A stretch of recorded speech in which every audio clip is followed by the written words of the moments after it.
Friday, the 5th of May is the date today. We are counting down to 2023. It has been a week full of activities here in Zambia, not on Camnet TV, but in Zambia. We've seen the week unfold with a lot of activities, and we have a lot to talk about. This morning, I am your host, Prudence Chota, and I am excited that you can join me on the breakfast show where we will be discussing a very important topic. We look forward to seeing you contribute by calling or sending those messages on different platforms. We are live on our Facebook page. You can text us that message and we will be able to answer some of the questions that you have. So today we are discussing something very important, and we know this is regards to the new electricity tariffs that were announced by the Energy Regulation Board. Do you know anything about that?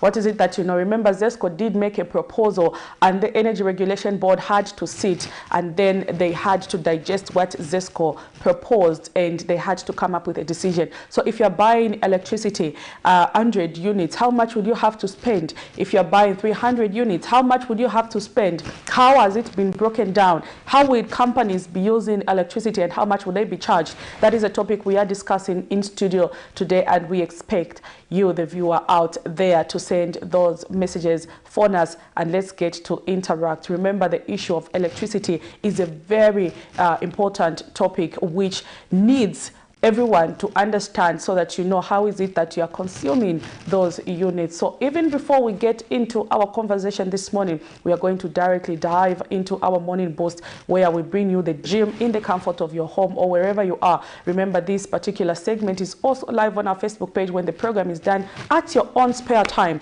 you can exercise along with your spouse or your family or your children or alone. But exercising is important for your health. We cannot have a healthy country if its own people are not healthy. So let us exercise in any way necessary. So right about now, let's go directly into the morning post.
There you have it. That was the Morning Boost, and that's what we could accommodate on the Morning Boost this morning. So right about now, also we are going to dive into the doctor's corner. Let's get to hear what our doctor has to say this morning.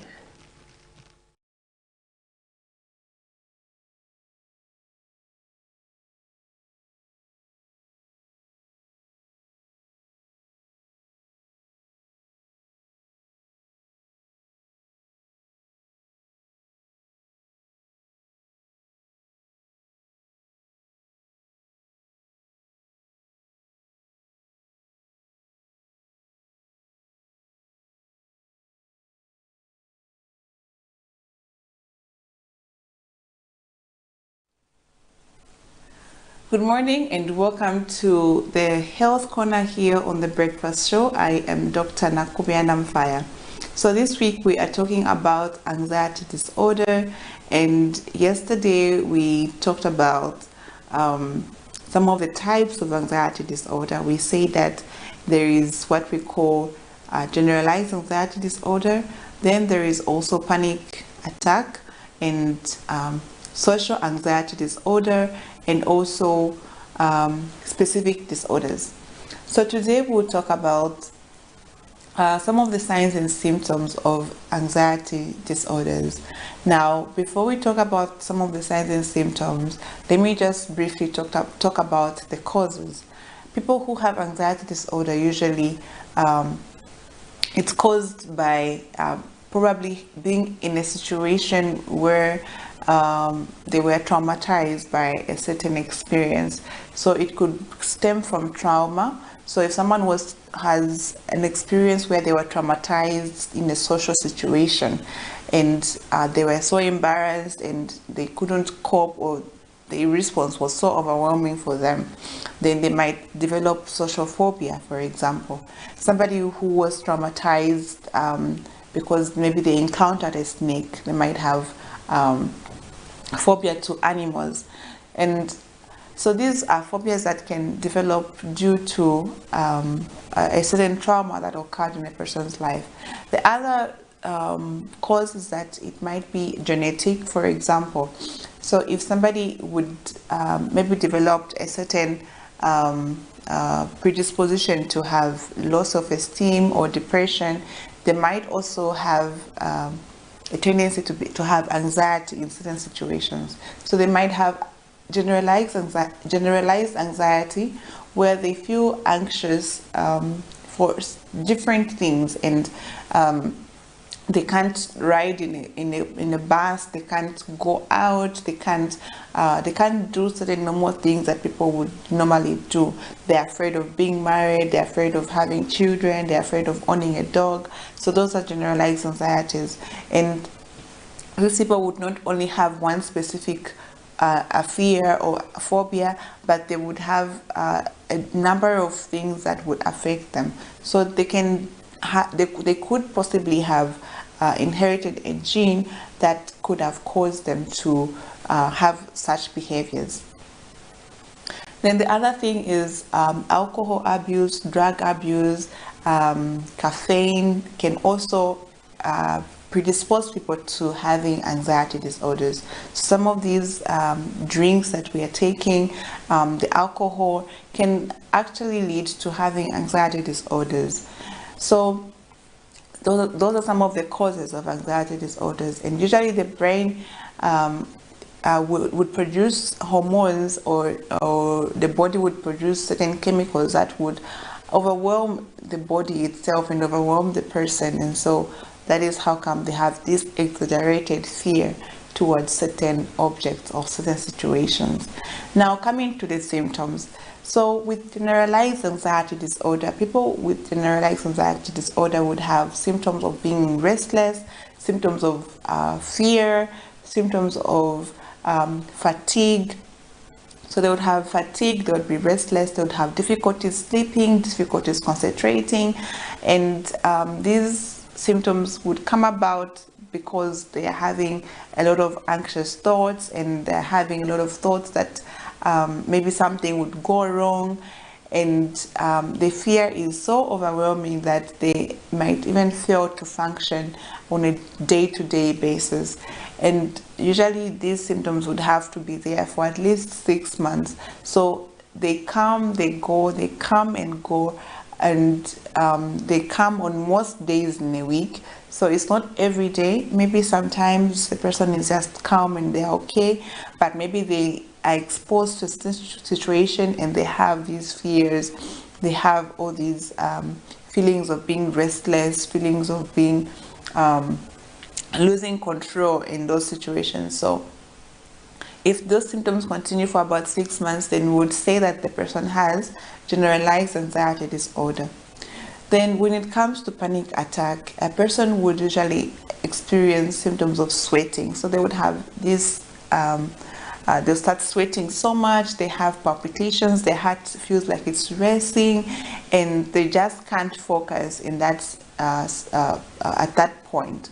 So it's usually because of a specific a situation. Maybe they're about to write an exam, or they're about to travel, or they're about to deliver a speech, and they become very anxious. So they start panicking. So they would have, sometimes they might even have a headache, they would have chest pain, abdominal pain, nausea, they might even develop diarrhea. So those are some of the symptoms that people with a panic attack would have.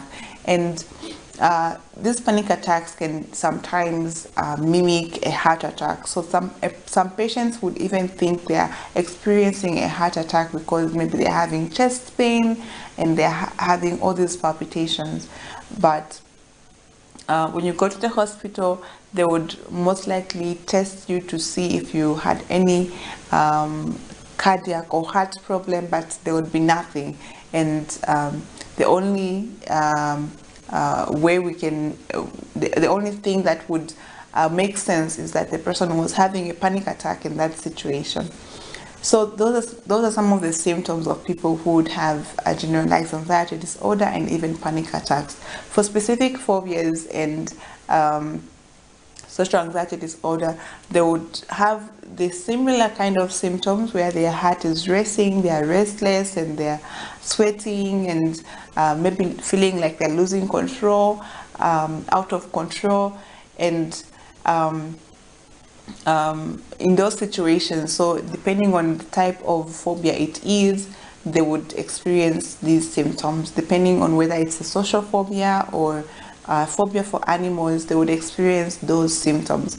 So that is how you can differentiate generalized anxiety disorder from panic attack and also specific phobias. The other thing with generalized anxiety disorder, it would be there for about 6 months, while for panic attacks, it's usually in certain situations or certain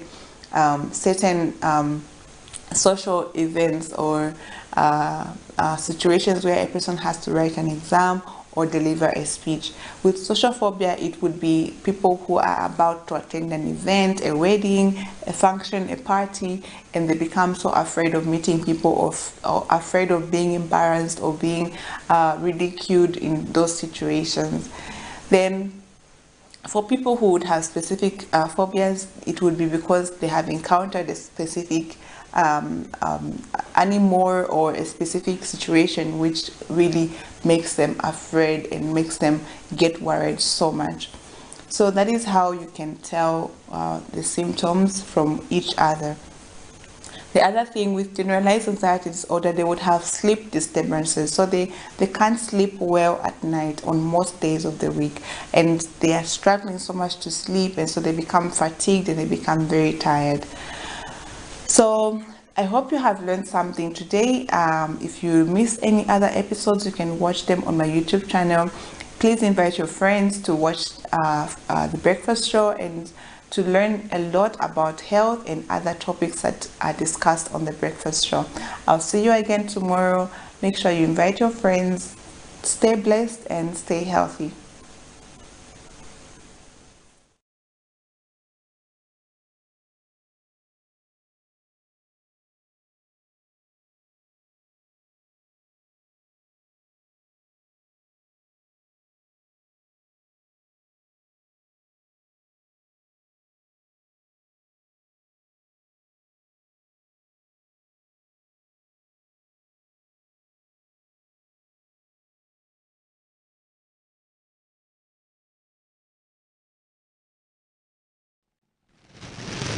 There you have it. That's what we could accommodate on the Health Corner this morning. I hope you have learned one or two things about anxiety disorder. Sometimes as human beings, we don't even realize that we are actually having anxiety disorders.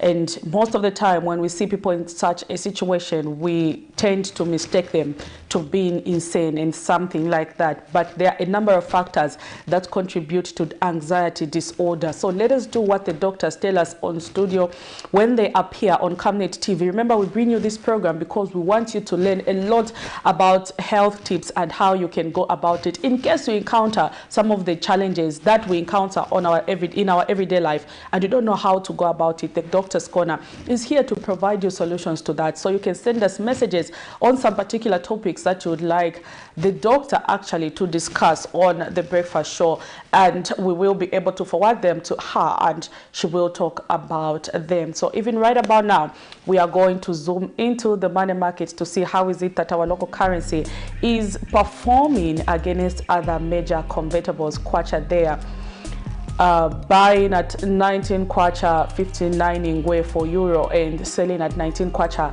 97 ingwe. The Zambian kwacha against the South African rand is buying at 0.97 ingwe and selling at 0.99 ingwe. The Zambian kwacha against the Great British Pound is buying at 22 kwacha 31 ingwe and selling at 22 kwacha 75 ingwe. The Zambian kwacha against the United States dollar is buying at 17 kwacha 74 ngwe and selling at 18 kwacha 09 ngwe. Kwacha, I think in the past few weeks has done a little bit of some depreciation because I remember where we are is not where we were some weeks ago, so a little bit of depreciation there, and I hope this does not continue to levels that we don't plan as a country. So even as the stakeholders and government come in to intervene, we wish them all the best. Remember, some of the solutions to the challenges that we face lie in you, the viewer, and definitely by you contributing, calling, make those submissions and contributions, the stakeholders might be listening. The challenges of the country are ours together. Fierce ones, so we have to carry them together, and solutions should be provided by every one of us. If you are a person in Zambia and you're wishing this administration to fail, then you have a problem, because if they fail, we all fail. If they succeed, we all succeed. If they fail, we equally feel the impact. Even if you are vying for, president's position, you can't want your predecessor to fail. Definitely when you come in, you equally have it difficult to control the way things are. So let's work together and let's ensure that we have nothing but the best of this country, because we only have one Zambia, one nation. So today's topic of discussion, of course, is the approved tariff by the Energy Regulation Board. How is it affecting you, and how much would you have to spend on electricity? If you are using 100 units, how much would you have to buy them? Previously, if you remember, for those who use about 100 units, you were buying it at, I think, 47 kwacha, yes, and now it has been revised a little bit downwards to 40 kwacha. But if you are consuming something above that, you will know before the program ends how much you have to spend. But before we allow our guests to settle in, we are also going to zoom into one story that made headline in our news yesterday, where there is misunderstanding between the ZNS, Zambia National Service, and some traders in the milling or grain traders. So let's zoom into that story that made headline. These are trucks belonging to maize traders parked inside APG milling in Lusaka's Chinika industrial areas, as the owners say they have been forced to sell to this particular milling company after commands from some senior Zambia National Service officers against their wish. The maize traders explained that they sourced their grain from Monze and Mazabuka and were on their way to Lusaka when their trucks were impounded by ZNS officers in Kafue, who accused them of trying to smuggle the maize out of the country. Upon presentation of all legal documents and proof that they had been selling to local millers, they state that they were then directed to APG milling to sell their grain against their wish, as they say the price that has been set for them is not profitable. So our cry is, why can't we go with the same ZNS? We go and offload the maize. It's said that Pembe, we've got papers here. We sold part of our maize at Pembe. we sold part of our maize at CHC meeting. There wasn't any problem. But what is the interest of the boss, Mr. Nkweto, to sell our maize here? Is he the person who's supposed to tell us the price? Or we've got our powers over our maize? So the officers called Mr. Nkweto, and then Mr. Nkweto ordered the officers to say, can you take back the trucks to Kafue? So looking at business, this is business. We are just small-scale traders, and it's a group. And this is where we earn our surviving. Because recently, on the Labor Day, the president was saying that we business people, we have to be serious with what we are doing because we help the small scale and the other people by employing them. So why is he interested? What is his interest on this maize? We want to know the interest of Mr. Nkweto over our own maize. Nomba kufika paka fyo kufuma mwanzo kufika paka fyo matraki ya ikala 14 days bali tuikatabaze Dennis. Foba tuikete bala tuchitako mandi kututwala ku meeting yo bale fwa ifo tushitishe. Mwamfwa na hii price ili hapa hii no ifota tureifwaya turefo kutwala ko tuishiwe pantu ini local business. Tatureyo kuli konse tureshisha fya mapeni. No, FLA, Minister of Agriculture, they are not there. We are just dealing with the national service. A military, can you do a military, a civilian? We are now moving with orders.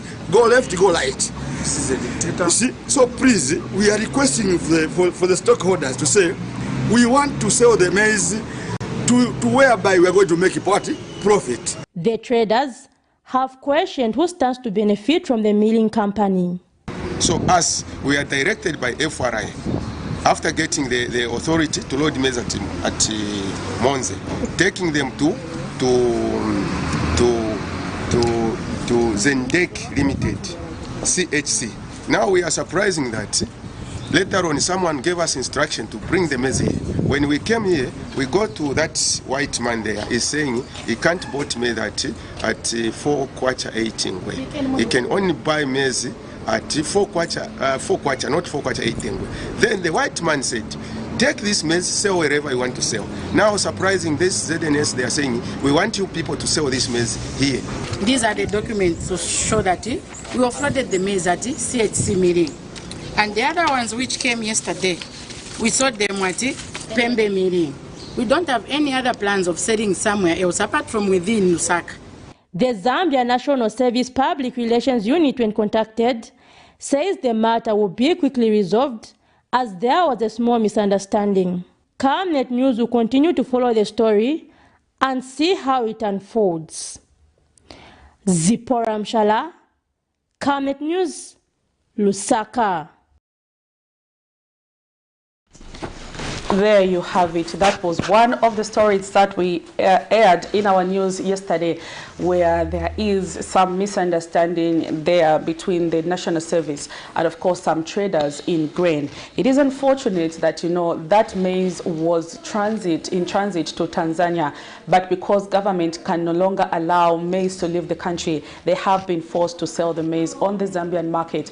But unfortunately, even the Zambian market, they are finding challenges because they were specifically directed to sell to one particular company, offering them a lower price. So that was one of the stories that made headline in our news yesterday. But we are moving on to that now, to today's topic of discussion, the approved electricity tariff by the Energy Regulation Board. Remember, ZESCO, the power utility company, did make some proposals to adjust the country's tariff in terms of electricity, and the Energy Regulation Board had to sit, deliberate, and come up with some approvals. Some were approved, some were rejected, and that is what we are discussing this morning. So to help us understand what I'm talking about and where we are as a country, I am joined in studio by energy expert Dr. Johnston Chikwanda, who's of course not new to Camnet TV, but prominent in contributing to this sector. Dr. Chikwanda, good morning. Good morning to your Prudence, and good morning, viewers. It's good to have you on the breakfast show this morning, where we are discussing a very important topic. I know when it comes to issues, Dr. Chikwanda, of electricity tariff, this always brings about debate, no matter what government does. I could even see after these new figures were released, we did see some private sectors condemning the move and saying this is going to affect our business, this is going to affect our production and stuff like that. So to keep the ball rolling, when it comes to some of the approvals that were done by the Energy Regulation Board on approvals for the 2023 tariff, the multi-year tariff for retail and customers as presented in the ZESCO schedule effective 1st May, meaning on the 1st of May this year. When it comes to local consumption, let's go to that particular sector. And I did see you did make a contribution about this particular sector when you released a statement. What are we expecting for someone who's watching me today? If I am consuming 100 units, just break it down for people to understand where we are with the new tariffs. Thank you very much. First and foremost, we need to understand where we are coming from as a country, and why this reaction is always there. Because for a long time, electricity tariffs were very low, and the people were not taught that they were being subsidized.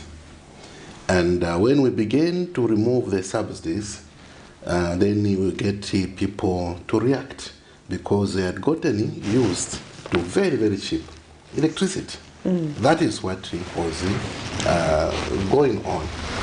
And it proved costly for the industry and for the country as well, because we started seeing that the private sector could not penetrate and develop, contribute to the development of the energy sector. Why? Because they would not be able to recover their investment, because the tariff is considerably low, and there is no financial institution or bank that can ever fund you, and they know that you're not going to be, your project is going to be viable, you're not going to recover your money. So as part of the ongoing energy sector reforms, which started a long time ago, the country was put on a cost reflective tariff path, so that over a period of time we could achieve tariffs that are reasonable, that are fair to the investors, but also to the consumers. So if you see, the last time electricity was increased in Zambia was in 2019, and they were increased by 113%. That was 2019, but 2017 they were also increased by 75%, staggered in two portions, 50% and 25%. Then that was 2017, and 2015 there was also an attempt to increase by about almost to 200%, but that was approved, but there was an intervention not to implement them. So why all these huge quantum leaps, huge sizes of trying to increase, to make it language simple, is because we're trying to bring the cost of electricity where it's supposed to be, so that we can attract investors in the economy to give us more electricity. Because when you have more electricity, then in the long term it even becomes cheaper. Then you can industrialize the economy. Because if you don't have enough energy, you cannot industrialize the economy. Some have argued, Dr. Chikwanda, to say government cannot remove subsidies in everything. You know, they've removed subsidies maybe on the FISIF program, they've removed subsidies on this particular program, like on when it comes to fuel, they've removed subsidies. Even on the energy, they should remove subsidies. Why can't government maybe continue subsidizing the energy sector, the electricity sector, rather than doing away with the subsidy on this particular one? The issue of subsidies, like you have mentioned, cannot entirely be done away with. What are being removed are what we call poorly targeted subsidies, and I will explain. On fuel, there is still a subsidy. 25% has not been brought back of customs duty. So the price of fuel is not supposed to be where it's supposed to be if the 25% customs duty, which still remains waived, was there. And then also, you see, throughout the country, we have got the same price of fuel. Same price, which is a departure from what we had a long time ago, when we had prices were different. From town to town, the prices were different. So why is the price same across the country? It means there is what we call a cross subsidy in place, where the people who live along the line of rail are subsidizing for the people who live very far away. So the people within a certain radius around the line of rail are supposed to be buying the fuel at a relatively cheaper price than those who are very far, those in Mpulungu, those in Shangombe, those in Mwinilunga, and so on and so forth. But because of the cross-subsidy, the price is moderated. So what I'm trying to say is that not all the subsidies have been removed. Back to the topic of the day on the electricity, there's still some subsidies there because you know, I was trying to build the background, so I created a drive line for my contribution on this topic, where we are coming from, that this exercise was not just something that somebody woke up and they sucked them in the fingers. They are coming from a certain history in order to achieve certain outcomes. Yeah, so when you look at that tariff application, we've noted there was what we call a lifeline. A lifeline just wanted to have it reduced from 100 units to 75 units. And the Energy Regulation Board said, no, you cannot do that. You have to keep it to where it was. And even then, they even went further to reduce from 47 ingwe per unit to 40 ingwe per unit. So that is the lifeline. So the lifeline has been kept where it was, and then it has even been reduced. So what does that mean? Is a subsidy. What does that mean maybe for residential customers when they hear you are saying, okay, this lifeline unit has been maintained, and then they've only reduced on how much you have to spend from 47 ingwe to now 40 ingwe. Like for someone who's just listening, a layman or a person who doesn't understand when you say lifeline unit, what does this mean? Just that statement there. First, on the lifeline, which maybe it's a language that we have to, is maybe it's just a description, how you are describing this category of the customers that use very little electricity because they are so low, they cannot afford. They are really, really down there. These are people that use maybe just 1 bulb or 2 bulbs or 3 bulbs with like a small sockets, whose electricity is very, very small. And these are very vulnerable people also in society who cannot afford to buy it at the correct price. They cannot afford to buy. So you give them a lifeline, you give them something you extend to them which is really cheap, maybe half the price of what something is costing, just to make sure that they also enjoy in the benefit of having electricity. So in a nutshell, that is what you mean. It means you're being given also something that you don't really deserve, but out of consideration that this thing, you need it, because electricity is something that we desperately need, all of us. That is, now, if you use 100 units, 47 ingwe times that, you 100 units per month, that's what you mean? Well, there are people who can use that, others will use maybe less. If you're just using lighting, there can be people who can use that. There are people, if you go in the rural, deep, you find that they're just using it maybe for lighting only, just for lighting. So there are people who use very little electricity actually. Yeah. And there are people who are even benefiting from the lifeline who should not be benefiting that, because that's supposed to be meant for really the most vulnerable of our people. That is supposed to be for them. So not only have they been kept on this extension of goodwill, but they have also, the price has also been reduced for them, meaning that you can multiply 40 ngwe times 100 units. It's that's how much? That's almost 40 kwacha. Wow. Yeah, so so it means from about 50 kwacha plus maybe some other costs. So there are some people, and I know some of them are my relatives in the villages where they are. They use 50 kwacha or even slightly above that for their only lighting only. But when it comes to cooking, then it's a different ballgame altogether. When it comes to geyser, that's a different ballgame. Let's talk about those of us who consume more electricity, maybe 300 units going up. What are they expecting in the new tariffs that have been now approved by the Energy Regulation Board? We've talked about those who consume maybe 100 units and coming down and how they'll benefit. But let's talk about from 100 going up there. How has it been broken down?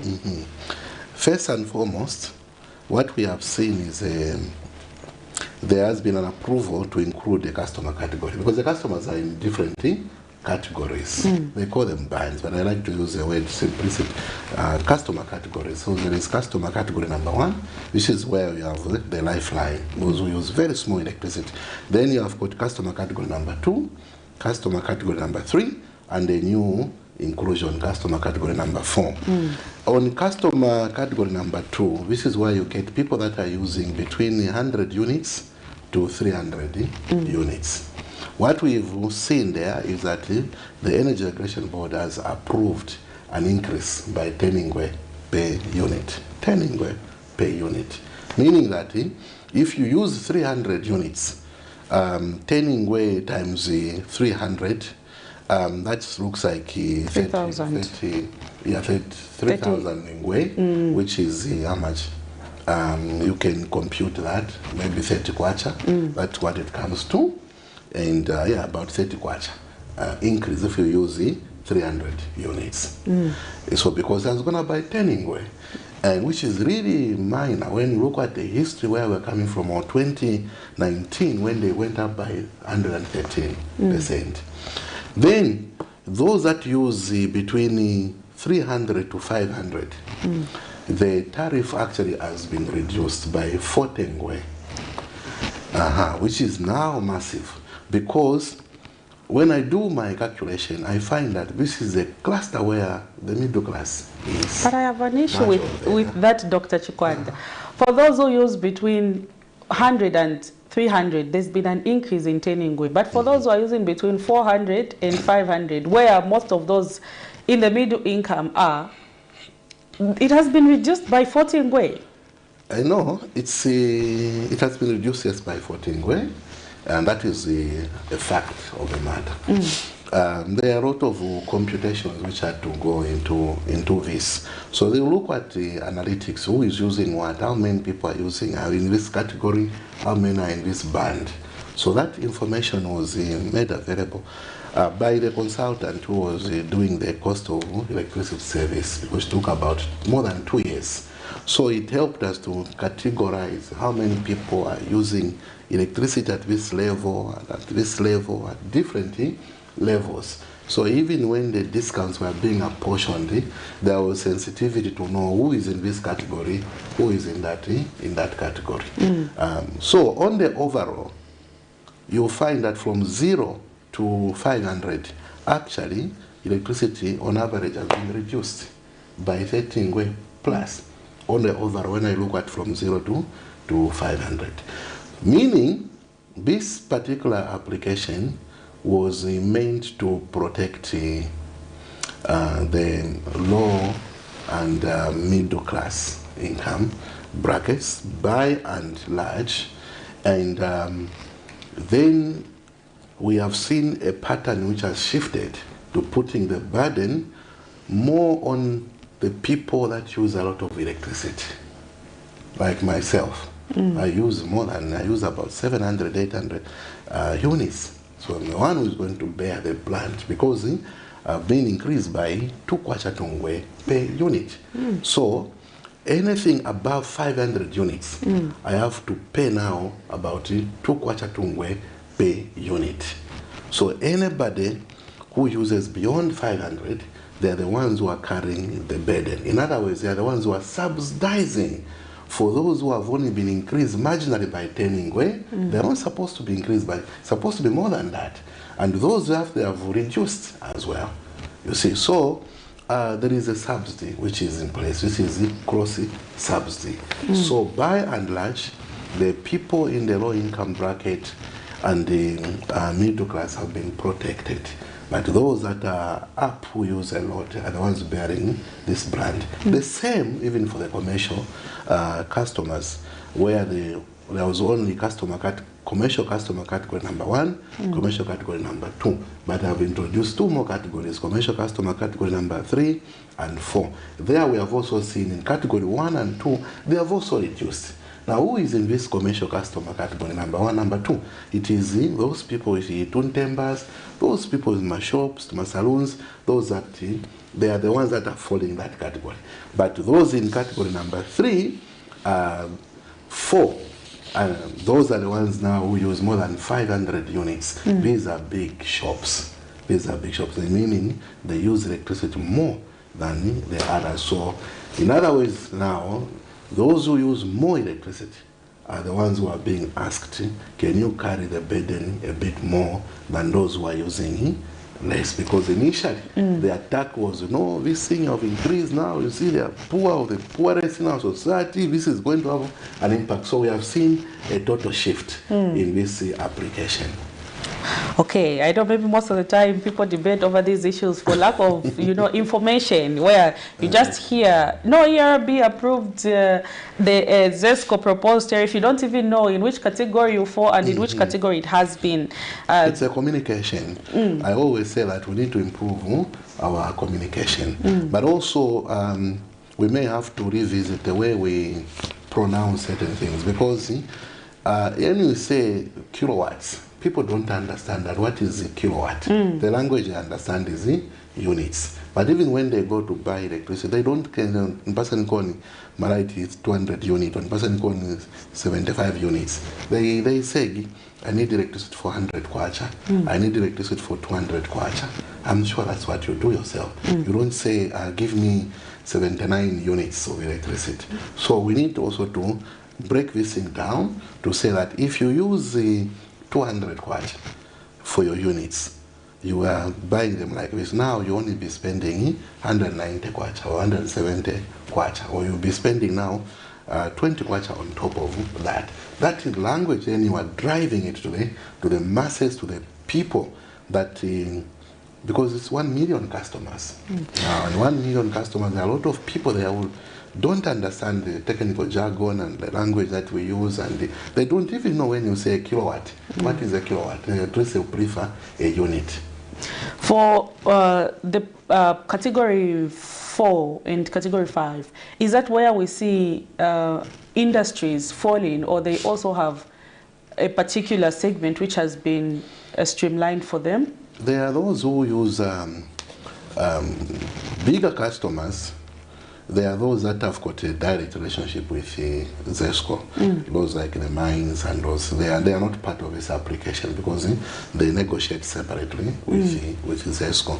But within this application, there are those that they call them under maximum demand, who use also considerably a lot of electricity. These are companies that don't qualify to negotiate a power purchase agreement with ZESCO. They have also been hit. They will carry the burden. The welders, the one we see along Kadingalinga, I know welding is one business that consumes quite a number of electricity. Would they have to bear the brunt of using more electricity, or there's been an exception? Again, it's somebody actually asked that question. Of all of them, just said, what about the welder? So I also pushed back and said, did you ask them how much electricity they use? Because maybe they're just assuming that he uses so much electricity. Yes, welding is a bit what, but for instance, in the aftermath now, this is where media, maybe ERB also, they can go around, and just do sampling to find out whether this thing has an impact. Because we may be thinking that maybe they've been hit, but you find that actually it's not throughout the day that is busy. Maybe busy this morning, the afternoon is so it comes out to still those people are busy. The ones who do the plumbing, the welding. But also 500 units is a lot. You can't take away from that. Okay. It's a lot, because a standard home in maybe Charara or whatever, that's what they're using. But look at the things they have. They have a geyser, they have a fridge, they have whatever, a stove and what. It's you can't underestimate 500 units. It's considerably high. But that does not take away from us going to them, finding out whether by now this information we should have actually been knowing what welders on an average they use. the units. But I believe that they really have been also protected. If they have, then it is maybe slightly above 500. Because then if he's going to be using 700 units a order, then he's a very busy man. He's a very busy Approvals of changes in the structure of social services. I know this one was also one that the ERB did actually do some approvals where they approved the abolishing of monthly fixed charges on social service tariffs.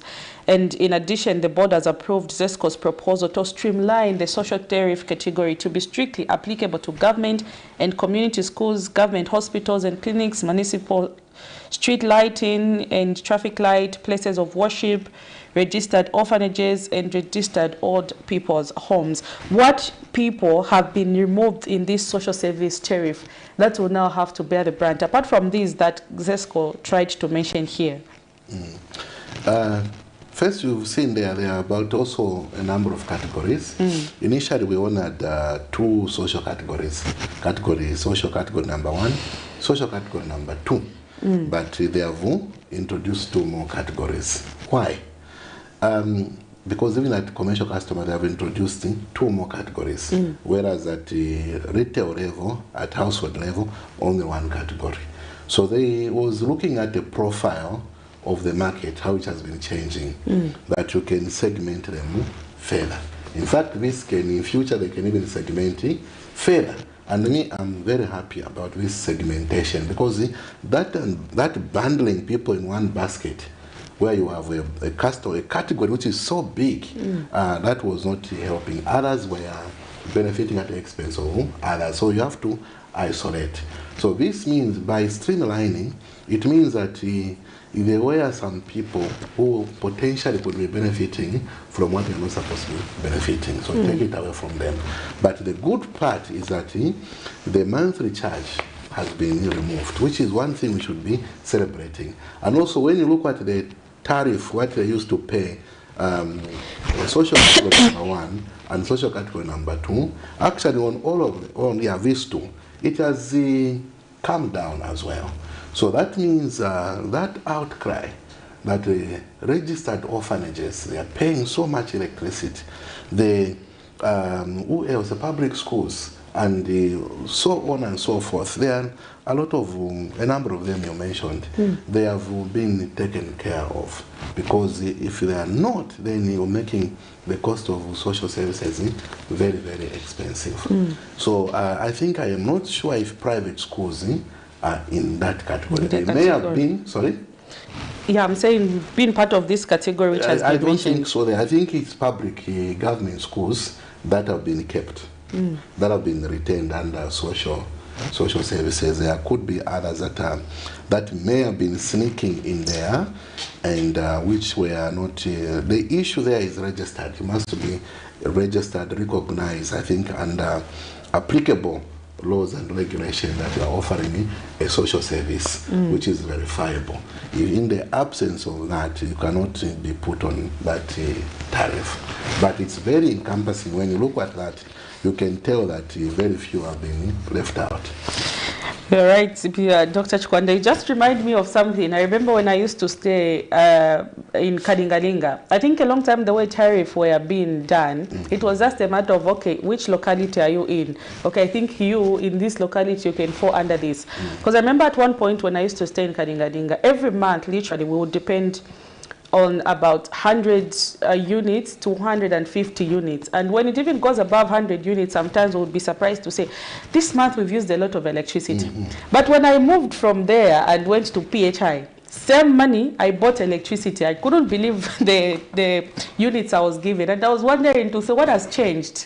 Is it because of the location, or is it because of I don't know the calculation that was there, but I understood the fact that sometimes they didn't really consider the aspect of how much you're using. It was about what is your location compared to how much you're using. And I think with these new tariffs which we've talked about, we are going to see an improvement actually in the way electricity is administered to ensure that everyone pays for what they use. Approval of ZESCO proposal on the maximum demand customer category, Dr. Chikwanda. The board approved ZESCO's proposal to adjust the upper threshold on the MD3 tariff category from 7,500 kVA to 5,000 kVA. Just a little bit explain what this means to demand customer category. It is those that are using a lot of electricity. And those basically it's like an industry, or those that consume far much more. And government, ERB did grant ERB's, ZESCO's desire to increase that, so that people begin to pay the correct price. Because there is also segmentation there. If he's falling in a lower category, he is not going to pay what he's supposed to be. This the MD3, MD4. Maximum demand. Oh. Yes, the MDC maximum demand. Okay. There are categories as well there which have been introduced as well to segment, because even in those who use a lot, they are in categories as well. There are others who are using, yes, I use a lot, but not like that one. Why should I be in the same band? Why am I in the same band? At least can I be shielded? And that is what they have done. So this was one of the most fair tariff application that we have ever seen, to be honest with you. It is unprecedented, because we have never seen this kind of streamlining, segmentation, and protecting almost half of the customers. More than half of the customers have been protected, because when you look at the low and medium, that 1 million customers which ZESCO says it has, the bulk of that is low and medium income. The upper class, whatever is, maybe it's only 25–30%. So we're seeing a situation where more than 50% of its customers have potentially been shielded from bearing the weight of this increase. Then the social tariffs, where the churches are, the hospitals are, they have also been considered favorably. Those fixed charges have been taken care of, removed. The commercial customers, the same. Those who use a lot have also been segmented accordingly to what you use. You cannot be paying the same. You use too much compared to your Lafarge or your what. Why should you want to pay maybe the same with a bank or something like that? So they have been put in their correct baskets and charge them appropriately. The cries from some companies to say this is going to increase their production cost, which might force them to lay off some employees to ensure that they meet their monthly production cost. Is that justifiable for those who are saying it's too much, it's going to affect us? I said this because I did also see during Labor Day celebration from those who were giving speeches, I think I did see this come out from even one of the people who are making a presentation. I think it should be from the Federation of Employees, who were saying, no, these adjustments, ZESCO needs to go back and do revision. It's going to affect companies. That might lead to laying off some of our members. Those were the concerns that were raised. Are these concerns justifiable? You know, where I have sometimes a challenge with the way some comments are projected. First and foremost, we have got one of the most cumbersome electricity adjustment or approval process in the world. It takes 3 months to make a decision of increasing or granting ZESCO's application to adjust electricity. And it is the law. It is, no one can circumvent it. It is written in the law that when ZESCO wants to vary, they must apply to ERB. When ERB receives the application, in terms of the law, they must inform the public and begin to receive written comments and then conduct public hearings. But when you look at this particular tariff application, there was only one public hearing here in Lusaka, meaning that when people saw, they agreed that this thing was not too much compared to the previous ones, where they had to have about 4 or 5 public hearings. They were in Livingstone, they were in Lusaka, they were in the Copper Belt, in the Northwestern, they went to Muchinga, because the outcry was widespread. So they were coming, complaints came from all over. So this, when I see that, I feel sometimes it's not very, because On average, when you look at this tariff, you'll be saying, for those customers, by what percent did it, as the increase been? By what percent? You will find that maybe on average, first of all, the average was around 37. That is all categories. And for this particular one.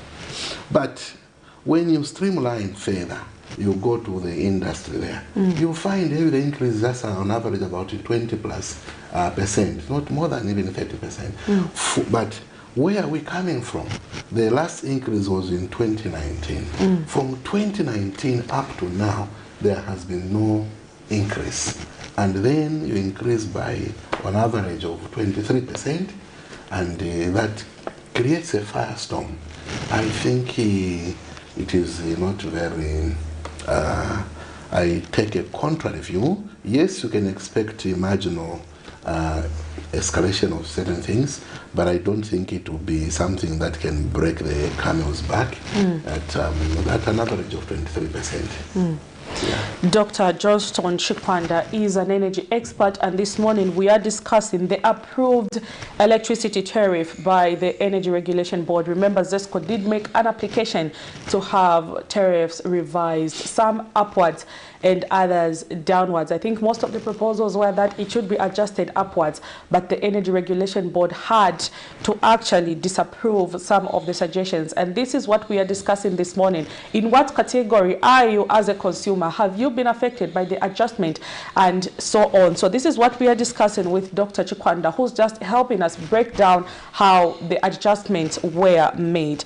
Dr. Chikwanda, coming back to you, I know we are almost coming to the dying end of the program. Coming back to you, these approvals we know have been for a period of 1 year. Going forward, do you think there'll be need again to do some revision, or we should maintain this maybe for a period of 2 years, 3 years before we can make adjustments? The application was multi-year, meaning that the utility company ZESCO was creating predictability that, look, I'm going to come next year with the following, and that other year, and that other year. So what we've seen, ERB has given a conditional approval for next year. Next year they're a lot lower, very much lower than what has been given to, what has been approved for them. They have been given a conditional approval subject to ZESCO meeting certain demands, which the ERB has given them performance targets. Performance targets which they must achieve.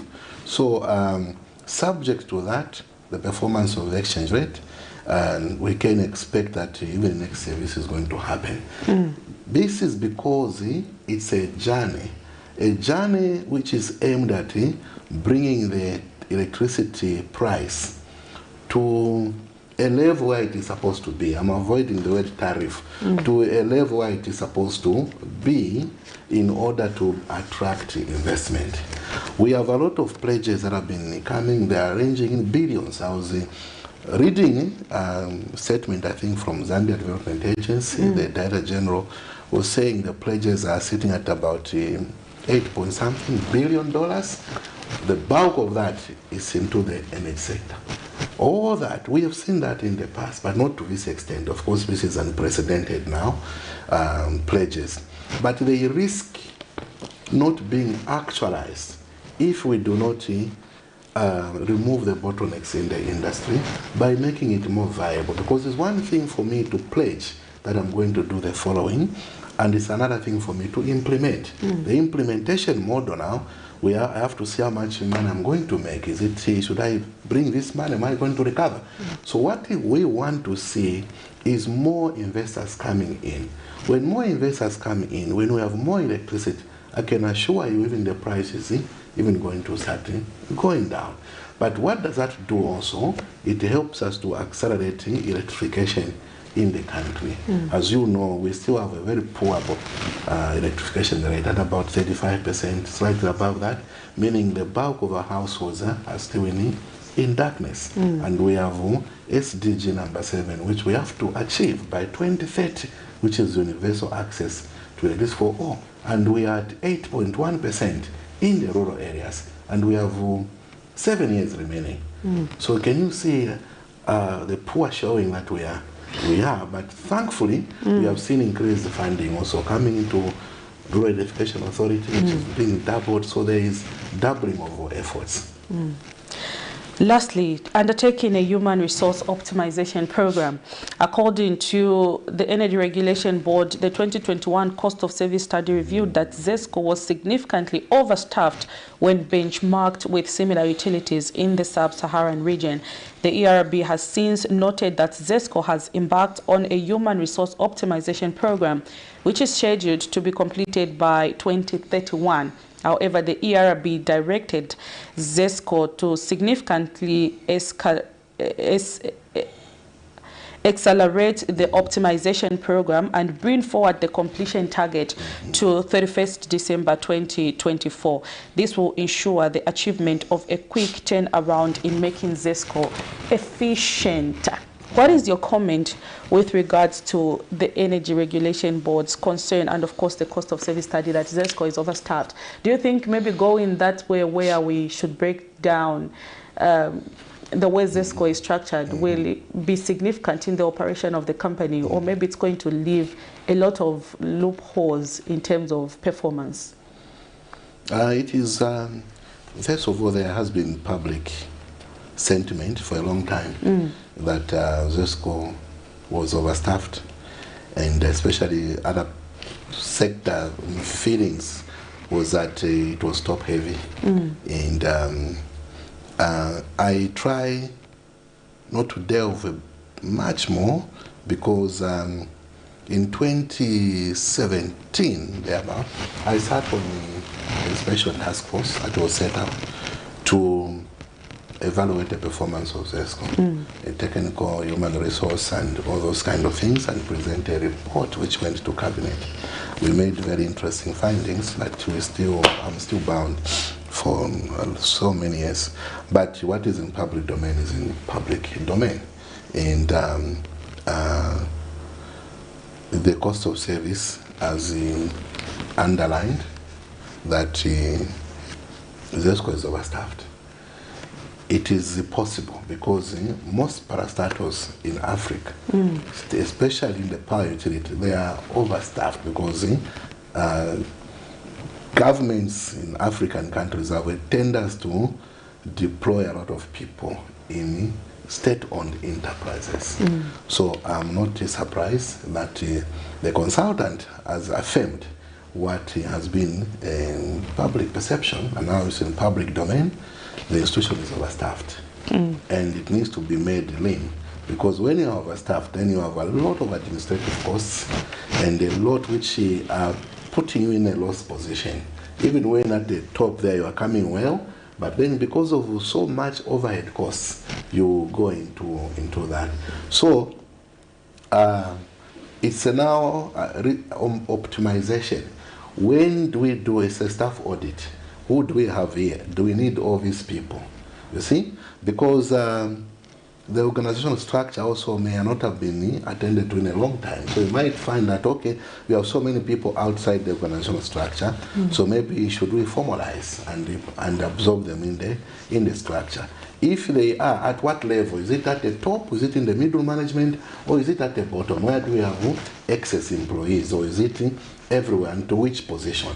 So you have to go through a restructuring, and I think the president had stated when you addressed Parliament that the government was going to introduce financial and structural reforms at ZESCO. So that is what that is talking to, except that the time frame which ZESCO wanted to use as a guiding philosophy to staff optimization was longer than what ERB could accept.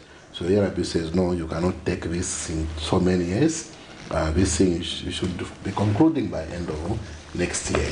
What we'll see is most likely it's a reduction of manpower to make the organization lean. But was this decision supposed to be done by ZESCO? Don't you think maybe government could have set up an independent institution or a task force to evaluate this? Because you can't give the company itself to do its own evaluation, definitely there will be people who favor themselves and favor those close to themselves. So don't you think maybe this decision should have been left to an independent task force? No.